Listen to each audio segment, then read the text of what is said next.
दोस्तों आज हम बात करने वाले हैं कि बल्दिया कंपनी क्या होती है और उसमें किस तरीके का काम किया जाता है। क्या जितने भी हमारे भाई लोग हैं जो इंडिया से, पाकिस्तान से, नेपाल से, बांग्लादेश से सऊदी अरब जाना चाहते हैं, क्या ड्राइविंग में उनको बल्दिया कंपनी में जाना चाहिए, या वहाँ पर ड्राइविंग में जाने के बाद क्या क्या काम होता है और वहाँ पर सैलरी कितनी मिलती है।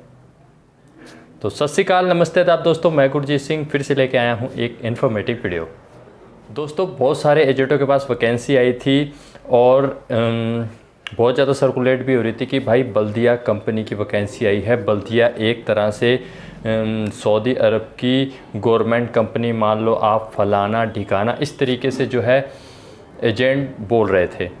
दोस्तों मैं आपको बता दूं सीधे सीधे कि बल्दिया कंपनी क्या होती है। तो दोस्तों बल्दिया का काम वही होता है जो हमारे इधर नगर पंचायत का होता है, यानी म्यूनसिपल कॉरपोरेशन का।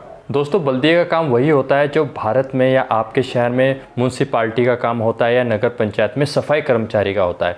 उसका काम होता है जितना भी कूड़ा करकट के डब्बे हैं वहाँ से कूड़ा इकट्ठा करना, गंदा पानी इकट्ठा करना, सड़कों पे से सफाई करना, या सड़कों पे जो पेड़ पौधे लगे होते हैं उनको पानी देना।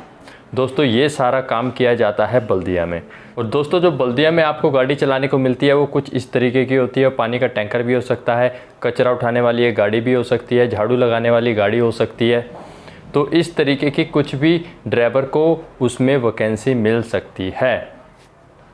तो दोस्तों आपको समझ में आ गया होगा कि जिस तरीके से नगर पंचायत में सफाई कर्मचारी होता है उसी तरीके से बल्दिया का काम होता है। बल्दिया का मतलब सफाई का काम। अब दोस्तों बल्दिया के बारे में मैं आपको बता दूं कि जितने भी हमारे ऐसे भाई हैं जो सऊदी अरब में एक्सपीरियंस लेके किसी अच्छी कंट्री में निकलना चाहते हैं, या फिर जो 12th पास हैं या जिन्होंने ग्रेजुएशन की है, तो उनको मेरे हिसाब से बल्दिया में नहीं जाना चाहिए। मेरे कहने का मतलब ये नहीं है कि बल्दिया कोई ख़राब कंपनी है कुछ है। दोस्तों बल्दिया में अगर हम सैलरी पैकेज की बात करें, बल्दिया में उतनी सैलरी नहीं बन पाती जितनी ट्रांसपोर्ट कंपनी या कंस्ट्रक्शन कंपनी में एक ड्राइवर की, हैवी ड्राइवर की बनती है। दूसरा, आपको वहाँ ट्रेलर चलाने का मौका नहीं मिलेगा। अगर मिलेगा तो बहुत कम लोगों को मिलेगा, अन्यथा वहाँ पर ट्रेलर नहीं होता है, आपको इस तरीके की छोटी गाड़ी चलानी पड़ेगी।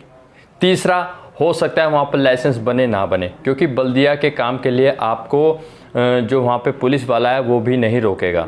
अधिकतर क्या होता है कि जिनकी एज ज़्यादा हो जाती है या जिनके पास लाइसेंस नहीं है, वो वहाँ पर सऊदी में किसी कंपनी में फंस गए हैं, उनका इकामा नहीं बन रहा है, तो उन लोगों को बल्दिया की कंपनी में सेटिंग करा दी जाती है, क्योंकि बल्दिया की कंपनी अधिक एज वालों को भी ले लेती है और जिनके पास लाइसेंस नहीं भी है वो भी कई कई साल तक बल्दिया में गाड़ी चला सकते हैं, क्योंकि बल्दिया की गाड़ी को कभी भी कोई पुलिस वाला नहीं रोकता है।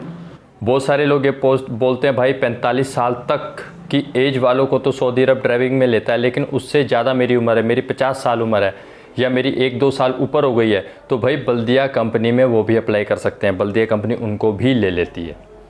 तो जिनकी कोई मजबूरी है या फिर जो सेटिस्फाई है, हाँ यार मैं 30-35 हज़ार में सेटिस्फाई हूँ, वो बल्दिया कंपनी में जा सकते हैं, क्योंकि बल्दिया कंपनी सैलरी प्लस ओटी होता है।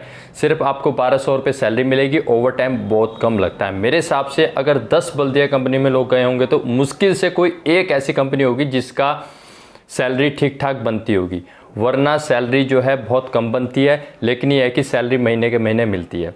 दोस्तों ये जो गाड़ियाँ होती हैं ये किसी कंपनी की होती हैं जिसने कॉन्ट्रैक्ट लिया होता है बल्दिया का, वो बल्दिया में काम करती है। ठीक है दोस्तों, ऐसा नहीं है कि सब कुछ सरकारी काम होता है वहाँ। सऊदी अरब का जितना भी सरकारी काम है वो सब नीचे का जो काम होती है अलग अलग कंपनी को दे देती है। अगर ट्रेलर का काम है तो किसी ट्रांसपोर्ट कंपनी को दे देगी, अगर रिग का काम है तो उसमें दूसरी कंपनी लगी हुई होगी। तो उम्मीद करता हूँ आप सब लोग समझ गए होंगे कि बल्दिया में कैसी गाड़ी होती है, सैलरी कितनी मिलती है और उसमें काम क्या होता है। तो भाई जो व्यक्ति सेटिस्फाई है 25-30 हज़ार रुपये में कि भाई ठीक है और ये काम कर सकता हूँ सफाई वाला, तो भाई वो व्यक्ति आ सकता है। लेकिन जिसके ड्रीम थोड़े बड़े हैं, जो आगे एक्सपीरियंस लेके आगे निकलना चाहता है, तो भाई ट्रांसपोर्ट या कंस्ट्रक्शन कंपनी में ही आए, क्योंकि उसमें थोड़ा पैसा ज़्यादा बनता है, आपको एक्सपीरियंस लेटर भी प्रोवाइड हो जाता है और वो एक्सपीरियंस जो ट्रेलर का एक्सपीरियंस है वही आपके आगे काम आएगा। तो दोस्तों आज की वीडियो बनाने का मकसद इतना ही था कि बहुत सारे लोग पूछ रहे थे बल्दिया कंपनी में क्या होता है, फलाना ढिकाना। तो आज आपको बताने की कोशिश की है कि बल्दिया कंपनी क्या होती है, उसमें किसको आना चाहिए, किसको नहीं आना चाहिए, उसमें सैलरी कितनी बनती है उम्मीद करता हूँ कि आपके दिमाग में अब ये सेट हो गया होगा कि आपको किस कंपनी में जाना है। तो दोस्तों, अगर आपको कोई सवाल है हमें कमेंट करें। आप मुझे इंस्टाग्राम पर भी फॉलो कर सकते हैं सवाल पूछने के लिए। आज मैंने आपको बल्दिया कंपनी के बारे में बताया है। मैं ये नहीं कह रहा हूँ कि बल्दिया कंपनी ख़राब होती है, लेकिन मैंने बताया है कि उसमें जो सैलरी पैकेज बहुत कम होता है और जो उसका काम है सफाई का काम होता है। तो आपने ये देखना है कि आपको क्या चीज़ शूट करती है। अगर भाई ये चैनल पर नहीं तो चैनल को सब्सक्राइब कर लें, बेल आइकन जरूर दबा लें ताकि जैसे मैं कोई नेक्स्ट वीडियो डालूँ आप तक नोटिफिकेशन पहुँच पाए। वीडियो देखने वालों का बहुत बहुत धन्यवाद। जिन्होंने सब्सक्राइब कर लिया उनका भी बहुत बहुत धन्यवाद। दोस्तों, मिलते हैं अगली वीडियो में। दुआओं में याद रखना।